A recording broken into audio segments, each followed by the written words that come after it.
Well, hello again. Here I am ready to talk to another fantastic contributor, presenter, person of awesome, who is a part of this incredible collective that I've pulled together for the Future of the Health Professional Symposium.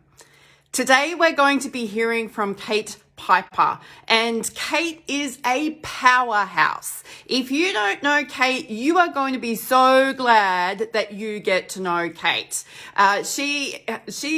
Seriously, this woman has so much potential in her. She has an incredible heart, and she doesn't suffer fools gladly, which I really like about her, because in case you haven't noticed, I'm a bit of a no BS girl myself. Good morning, Teresa from Sydney. Yay, you're here. Thank you for being here on a Saturday morning. Cheers to us. It is a Saturday, but Teresa and I and Jane, our other Australian colleague who is a part of this symposium, are super excited and want to make sure that we share this with you. So already we have over 50 people signed up on the wait list. 50! There's 50 people going, I want to hear about this. I want to hear what Joe has to say. I want to hear what Teresa has to say. Jill, Kate, Jane, Tasha, Debbie, and all of the speakers that I'll be bringing to you next week. Woohoo! So 50, are you one of the 50? If you're one of the 50, give me a 50 in the comments below. If you're not, you need to go do that. So after this live has finished today, I will put a link into the comments below. It takes me a couple of minutes to get there. I'm not the fastest person on the planet, and I haven't worked out the hack to do that yet, just saying. And then you'll be able to get yourself on the wait list. But there's information about this turning up everywhere. It's on my Facebook profile. It's on my Facebook page. If you're on my email list, it came to you this morning as an email. It's already been delivered. If you're not on my email list, why aren't you on my email list? Do we need to have words about that? If you think you're on my email list and you didn't get my email, check your junk folder, because sometimes your security systems like to think my emails are junk. Nothing on my end. That's a whole deliverability issue on your end, and it just sucks. But, we've got to keep each other safe. Let me bring Kate on with us. Approving, sending, now we're adding. Wow. I can see why people get very addicted to Facebook as a platform, because you can feel all kinds of powerful when you've got these controls in front of you. Hey, Kate, yay! Hi. I can hear you. It is wonderful to hear you. Welcome. You can't hear me. Is that what you're saying? I can hear you. Am I yelling at you? But it just went out of my earbuds. Do I sound okay? You do. You sound very clear. It's great. Okay, great. It. Well, then I might as well. Okay, I'll just keep these in. I don't know if they're working or not. Jill, you can tell me if they're working Kate, or not. You've been on this journey with me all this week, and every single time we've turned up this week, there's been something else to learn. So, that's part of the brilliance of what you get to bring us. Yay! Hey, Kate, before we get stuck into too much of the really meaty, gritty stuff, can I ask you a couple of fun questions? You may. How long have you been a licensed mental health professional? Licensed 22. 22. Working at it 22 there years. We go. Years. Yeah, that's right. Working at it 30 years. And I had 3 children and 1 husband during all those years, and 2 grandchildren and a son-in-law. Oh, and the list just keeps on going. And Kate, well, I had already had one. I had already had one when I graduated with my master's, right? So I had 3 more. So yeah, wow. That helped my perspective.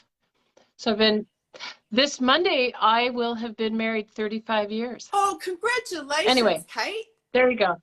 Yeah. Wow, what a wonderful story. So during this time when you were raising children and you had a husband, because, those relationships, they need some work and attention as well. And you've been a therapist. Yes, they do. And you've built a not-for-profit and you've built a business. Was there a time when you've been the primary breadwinner or the primary income earner for your family? I was the primary breadwinner for my family for 11 or 12 years. My husband had a massive heart attack in 2008. I don't know, shortly after that morning, I think I said, I'm leaving you. And that afternoon, he said, oh, yeah, I'll show you. And he had a heart attack. And that probably saved our marriage. Oh, my goodness. In a lot of in a lot of ways, because it's amazing how someone responds in life when they're getting all the blood to their brain that they're needing to get. Absolutely. And I think too that that threat of when because similarly I had the possibility that either myself or my husband weren't going to be around over the last couple of years, and that it's not a nice way to realize just how much you want that person in your life. Right. Or how you're willing to give them 6 more months. This is true. We certainly learn what we're going to be willing to cope with over time. So, Kate, I have another question for you. What was your first ever paid job? My first ever paid job. Yes, I know this question was coming. And I was thinking, do I say the dishwasher at the truck stop? That wasn't really my first Lamplight Family Restaurant and Truck Stop. I worked at a dishwasher. But before then, I worked in the onion fields in Indiana. Wow.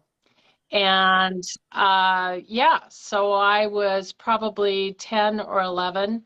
And I worked every summer in the onion fields in Indiana. And you would get paid by the bushel of onions that you got. So you were actually harvesting onions. Harvesting onions and cutting them, as I recall, because my dear friend, who I've known since we have a picture of me holding her when she was 3 months and I was 9 months. But she actually, as a 10-year-old, slammed down her little clippers and they went into her foot. So I do remember that. That's an unfortunate memory, but wow, I would never have guessed or even thought about you working or any of us working in agriculture, but look at us go. Okay, next fun question. Yes. What was the very first big music event or concert that you remember attending? Okay, do you remember the Partridge Family? Yes. David Cassidy in his white polyester, very tight pantsuit back then. I know I just really, really aged me. I wish I could be something like Prince or I don't know, Madonna or Barbara Streisand or I don't know, Phil Collins, but no, it was David Cassidy. And he actually made a joke about splitting his pants in the middle of the concert. So I remember that. And I was really young. It was in Indianapolis, Indiana. Wow. There you go. Wow, that's fantastic. Mm-hmm. I've learned so much about you already. And I feel like I've been getting to know you over the last couple of years. We met back in 2019 for the first time. But that's really cool. Yeah, we were in LA. Yeah, but yes. But we've known each other longer than that. Yes, we have. I mean, we really have. Yeah. Okay. So right now, what podcast has captured your attention? The Moth. Oh wow, what is that? The Moth Radio is a podcast of people learning how to tell stories and people telling stories. And I listen to it consistently because I'm kind of burned out on other podcasts. So I listen to the Moth Radio, and it always has these really cool short stories by just the average person who has learned how to tell a story. Wow. So And it's titled The Moth because, you know, when you sit around a campfire and then the moths flitter around the light. And so it's the Moth Radio station. That's very cool. Or the Moth Radio podcast. That's great. I'm going to go find I recommend that now. it to anybody. And Jill has just left a comment with David Cassidy. She remembers. She knows. She remembers David Cassidy? Yeah, that's cool. Wow. You're in very good company here. Come on. Yeah. Anyway.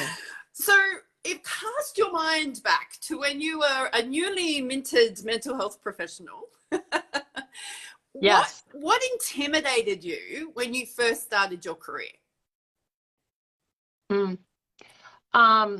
So what intimidated me was the fear of losing my license. Wow. I went to a grad school program it was a really great grad school program. I mean, it really taught you what it was like to sit in the seat and to practice. Every time we learned something, we had somebody fly in, and we would have the top in the area teach us and then say, would you like to experience this type of therapy, you know? So don't ask me those names right now because they're slipping my mind, but I could look at my books. And anyway, yeah, they were really big on law and ethics. So I was, and I still am, I'm very big on the jot and the tittle and everything being in place, and all my ducks being in a row and all of that legally. I think because they taught us as grad school students, and we watched it, we always watched people doing therapy, we had people doing therapy. So I felt really comfortable that wasn't going to be difficult.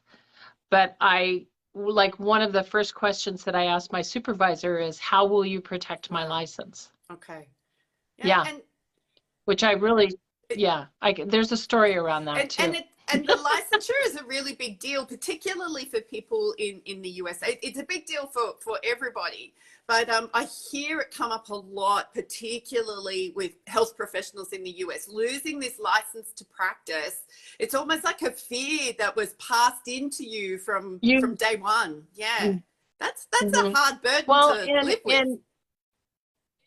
And where we live, actually, my licensure was delayed for a time. I had a stalker, and when they filed a complaint because I wasn't seeing them any longer, I wasn't seeing my stalker any longer as a client.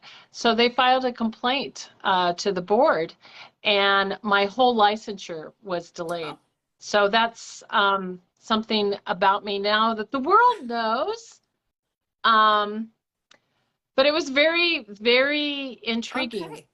So yeah, it's intimidating. Oh, absolutely. I've heard that. I respect that. I in some ways I honor it. I don't like it, but it is what it is. No. So what intimidates you now? You got 30 years of practice. What intimidates you now? You know what intimidates me now, honestly, is there's always so much to learn. And I find that really interesting because I am a certified EMDR therapist, and I'm a consultant in EMDR, right? So I'm like at the top of my field, supposedly. Actually, someone recently on a podcast was saying that EMDR therapists, there's only like 1% of us, and then certified of all the therapists in the United States, and then people who work with first responders. So I just niched and niched and niched. But I'm still intimidated about how much I don't know and how much there is to learn. And there's always something to learn. There's always, and sometimes I get a little, I don't want to say cynical about it, but sometimes you know that sometimes it's the same thing in a different package. And now we're going to talk about this new thing, and you're like, that's a combination of these 3 things put in a neat little package. Good for you that you're marketing that way. Wish I would have thought of it, because wow. That whole repackaging, it's one of my frustrations in my industry, that we're constantly being shoved down our throat. It's how it feels to me, like this whole biopsychosocial model of rehabilitation. Oh, yes. And Yes, that stuff yes, was yes, born yes. out of the First World War. Oh, and sometimes we just lose the meat of, and I know Jane kind of talked about this. I haven't been able to watch all of the lives because, I'm a little preoccupied in Northern California right now by fires. Just put that out to the public. But sometimes we get so heady that we forget to just be there and be with the person, and that it's the relationship that creates the healing. And there's so much research that says that the relationship creates contentment in life, and the relationship surely, please don't call me Shirley, but surely creates the healing in the therapeutic relationship. So I think we get a little bit, because we as a collective never feel like we're good enough. Right. We're always looking for the newest hack or the newest thing to make us feel better about ourselves. But what this symposium is, I would love that. Big key thing that this symposium is probably going to show everybody is, doesn't matter how many skills or letters you have after your name. If you haven't worked out who you are and why you're doing this work and how you need to be, you're going to constantly be living the rest of your career chasing something it doesn't exist. Right. But anyway, right. I want to ask you the big question of the morning. Well, it's my morning. I know it's your afternoon. What do you think the number one skill or knowledge is that health professionals need to know or be able to do to future-proof themselves, to be able to keep going in this work? What is that thing? This connects with what I got intimidated by early on in my career.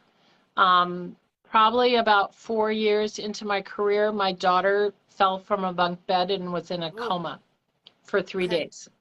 And I was a mom. And then 2 years later, my son started having seizures, and he had thousands of seizures. And so I think that life happens around us while we're being therapists. And I think the number one, and life is, I kind of don't think that life is going to get easier for us for some time. The last 2 years have been pretty brutal. In some ways, the last, 4 or 6 years have been brutal. I think to future-proof your career, you're going to have to stay well balanced in your life, and then you can stay well balanced in your career and in your work with your clients. I don't think you can do it if you're trying to pretend you're somebody that you're not, or if you're trying to, if I'm trying to be Joe Muirhead, I'm going to lose. I'm going to lose the work that I need to do with my clients, and I'm actually going to lose myself. Yes. So I think to future-proof, it's going to be about non-comparing, and it's going to be about living a well-balanced life. That's fantastic, Kate. So I love, there's two things I want to pick up on there. One was as health. And I wish you all luck with that. Well, but this is the wisdom that I think that people like you bring, and why it was so important for you to say yes when I said, do you want to do this? Because this is the stuff nobody gets this in a textbook. Nobody gets the textbook that says, this is how your life is going to be impacted now that you've chosen to be a health professional. These are all the things you need to look out for, and this is how you need to be prepared, right? It's all about, don't lose your license, do this, don't do that, do no harm, make sure that, you martyr yourself in the process. So we're kind of left, and this is what we're seeing so much writing about and so many people leaving the industry, which is my whole passion for wanting to do this, is we've got to stop it. But nobody's talking about this stuff. So Kate, when you're on the symposium, you've got a whole session that you're going to be presenting to us on. What are people going to walk away knowing or being able to do from your session? I think they're going to, I would like it if they would have, I hate to use this word, but they would have skills that are tailored towards them, right? And my whole process is about you. It's about not Joe Muirhead, but about them as individuals and about them developing their resilient identity so that they can stay in that.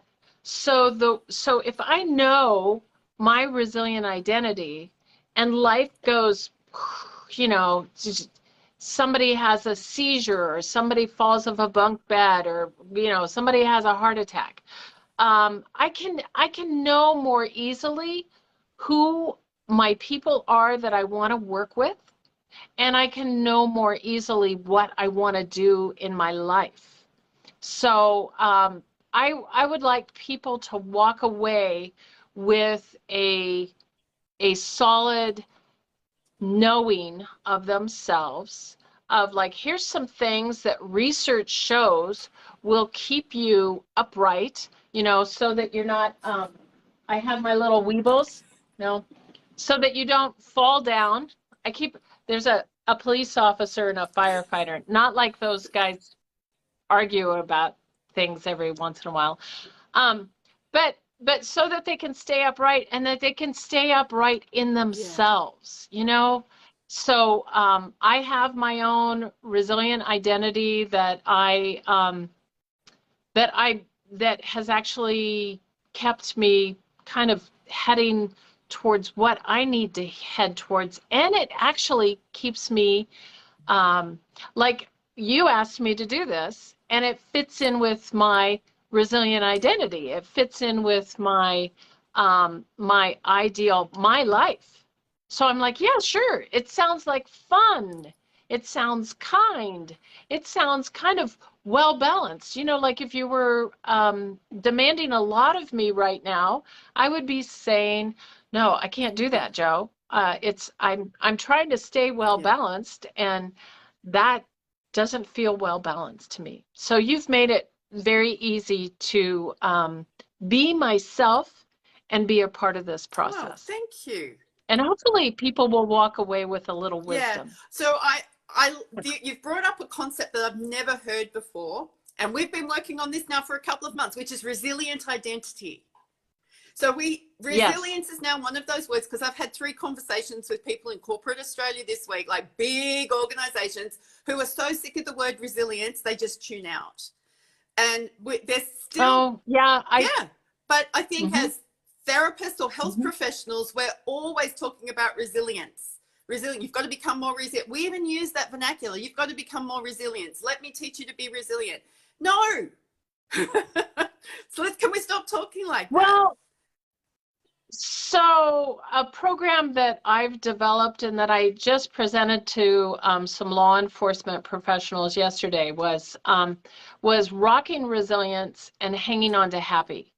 Because I think that when it's kind of like, and it's like terms change, you know, like it was perseverance 30 years ago.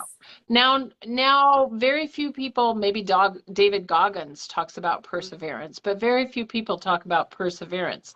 But I was talking yesterday, and I believe passionately in this. I don't want people to resilience is really different from bouncing back.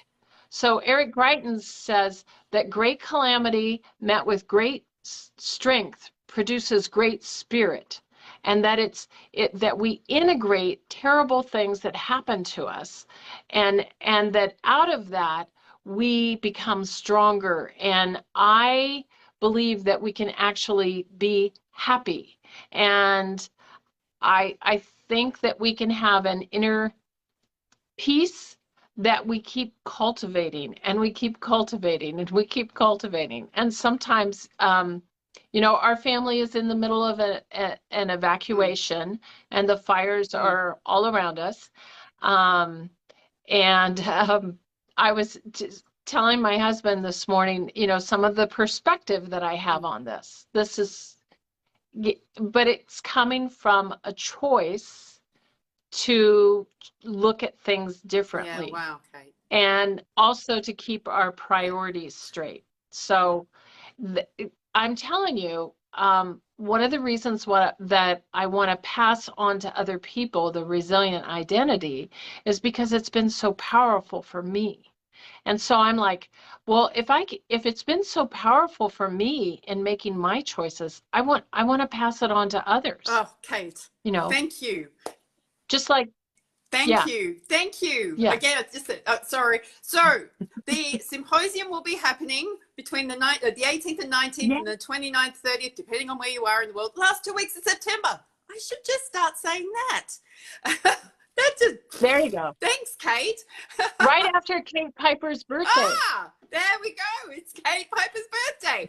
But so you can join up, get on the wait list, join the other, you know, more than 50 people that are already on the wait list. I'll put a link in the comments below. Please give me a couple of minutes. But until then, Kate, if people wanted to reach out to you and get to know you better or learn more about you, where would they go?